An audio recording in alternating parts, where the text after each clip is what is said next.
Pada siang ini saya ingin menyampaikan beberapa poin penting tentang pentingnya sertifikasi halal bagi pelaku UMKM. Mengapa pelaku usaha harus memiliki sertifikat halal, Bang? Ini kalau secara hukum dasarnya adalah bahwa berdasarkan Undang-Undang Nomor 3 Tahun 2014 Pasal 4, bahwa produk yang masuk beredar dan diperdagangkan di wilayah Indonesia wajib bersertifikat halal.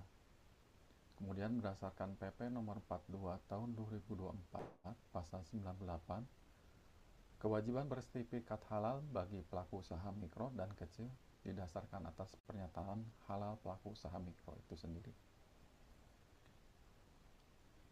Tentunya dasar ini akan sangat berpengaruh nanti di tahun 2026 pada bulan Oktober, apabila pelaku usaha belum memiliki sertifikat halal, maka akan ada sanksi administratif maupun sanksi denda ya.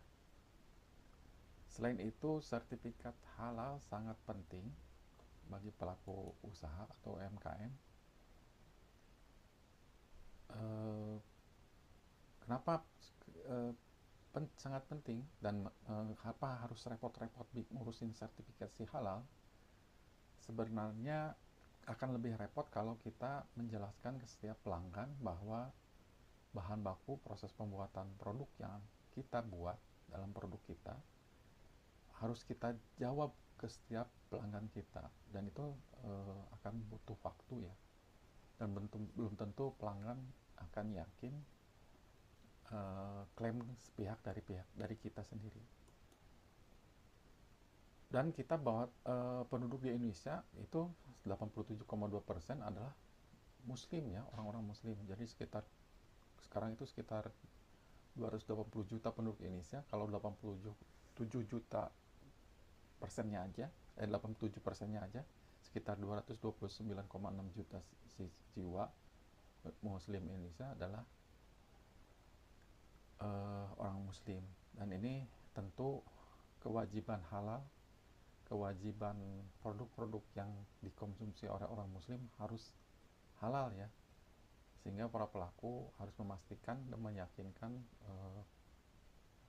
ke setiap pelanggan, ke setiap pembeli, produk mereka halal. Dan ini tentunya kalau pelaku usaha sudah memiliki sertifikat halal dan ada label halal, akan menjadi mudah. Ini sangat menjanjikan ya, kalau di sisi market produk kita bisa laku kalau ada sertifikat halal. Ini menjadi alasan secara umum, jadi sehingga potensi marketnya sangat luas. Dan kenapa harus ada identitas halal? Kita tahu bahwa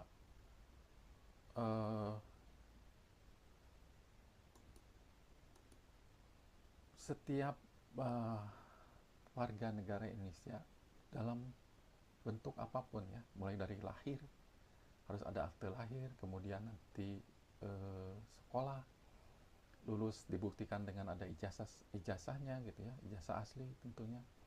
Terus kemudian sudah besar, sudah umur 17 tahun harus memiliki KTP. Kemudian kalau dia ke luar negeri harus memiliki paspor ya, sebagai identitas bahwa kita warga negara Indonesia yang berangkat menuju suatu negara atau wilayah yang akan kita tuju, dan itu harus ada identitasnya dari negara mana kita berasal. Terus kemudian kalau kita menikah atau berkeluarga, tentu harus dibuktikan dengan akte nikah. Begitupun dengan kita sudah kalau memiliki SIM ya, punya kendaraan, ini kita tidak bisa akan bawa kendaraan ke luar kalau tidak memiliki izin berkendara dan dibuktikan dengan adanya SIM. Selain itu, si kendaraannya itu sendiri harus dibuktikan bahwa itu kendaraan kita dengan dibuktikan adanya BPKB dan lain-lain. Begitupun tanah yang kita miliki ya, atau rumah yang kita miliki harus memiliki sertifikat tanahnya.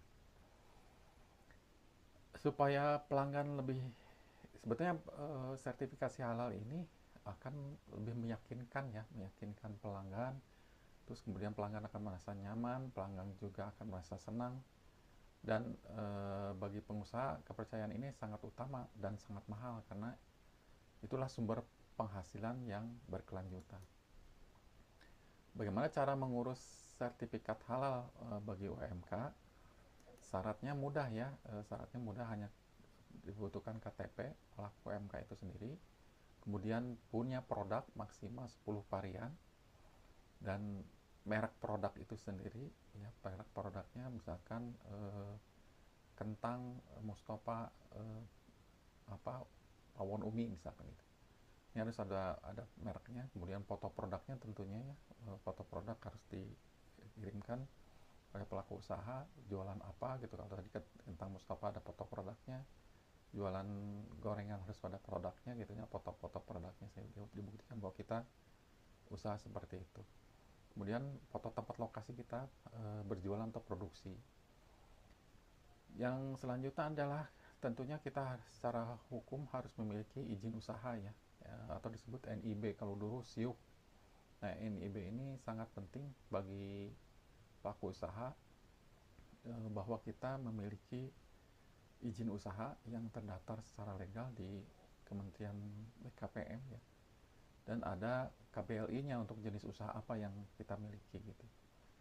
Selain itu pelaku usaha yang mendapatkan sertifikasi halal self declare atau self mandiri memiliki aset atau omset di bawah 15 miliar.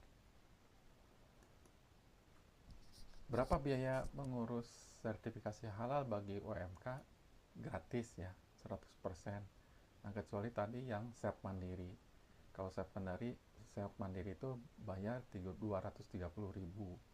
Nah, ini yang self mandiri ini berlaku bagi pelaku usaha yang memiliki kategori usaha warung makan ya, kafe, restoran, dan produk-produk yang sifatnya makanan atau minuman yang kelasnya di atas kelas kecil dan mikro, jadi kelas menengah ke atas. Nah, apa saja jenis produk yang dapat difasilitasi sertifikasi halal gratis? Ini ada 13 jenis makanan yang bisa disertifikasi halal gratis tentunya. Maaf. Ada olahan buah sayur, permen coklat, tepung dan sereal, roti dan bakery, ikan dan olahan perikanan, telur dan olahannya, gula, madu dan pemanis, garam, rempah, saus dan kecap, makanan ringan siap santap, kedai makanan atau kedai minuman, susu dan analognya, lemak, minyak, dan emulsi minyak, juga tentunya es untuk dimakan. Ini 13 jenis produk makanan self declare. Kemudian ini layanan sertifikasi untuk makanan, mulai dari acar buah ya contohnya, terus kemudian ada asinan buah, produk asinan buah ya, terus kemudian ada produk asinan sayur. Juga ada juga misalkan bakso ikan atau tekwan yang tadi yang jenis ikan-ikanan, terus kemudian kalau jenis telur ini bisa ada ikan juga, seperti empek-empek itu masuk ke dalam sertifikasi halal gratis. Produk otak-otak, kemudian emping, produk keripik, produk kerupuk ya, telur asin, saus tomat, kue terang bulan atau kue pukis, kue kering, roti atau pastry, lotek atau ura. Nah, itu jenis untuk jenis makanan yang tadi 13 jenis makanan. Untuk jenis produk minuman yang masuk kategori gratis, aneka minuman ringan non soda, kopi, teh dan sari kacang, susu dan campuran susu, minuman tradisional dan jamu, produk jus dan buah sayuran, konsentrat buah dan sayuran. Ini gambar-gambarnya seperti jus buah, milkshake gitu ya, terus kemudian es krim, kemudian yogurt, ada teh wedang ya, kemudian sirup, kopi yang diolah ya tentunya, kemudian minuman coklat, minuman produk squash. Nah, itu yang tadi termasuk ke dalam jenis minuman, dan ini tentunya bisa masuk kategori self declare.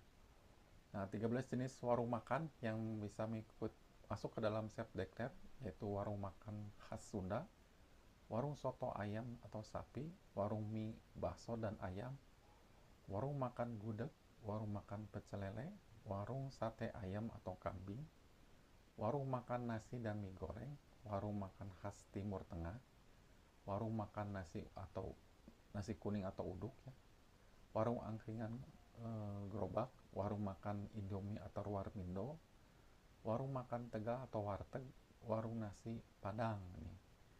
Nah, ini warung-warung makan, 13 jenis warung makan yang bisa self declare. Ini gambar-gambarnya seperti tadi ya, warung makan, warung Sunda, warung pecel lele, angkringan, warung bakso, warung mie ayam, warung Sunda, warung Tegal, warung khas Timur Tengah. Nah, berapa lama produk-produk tersebut bisa diajukan dan diproses menjadi sertifikat halal, berapa lama ya prosesnya? Lamanya 7-14 hari kerja dalam keadaan normal ya, setelah pengajuan melalui si halal BPJPH. Kenapa disebut keadaan normal? Kadang-kadang ada yang lebih cepat gitu ya, pengajuan dari sertifikat halal itu bisa mungkin kurang dari 7 hari, bisa juga ada yang lebih dari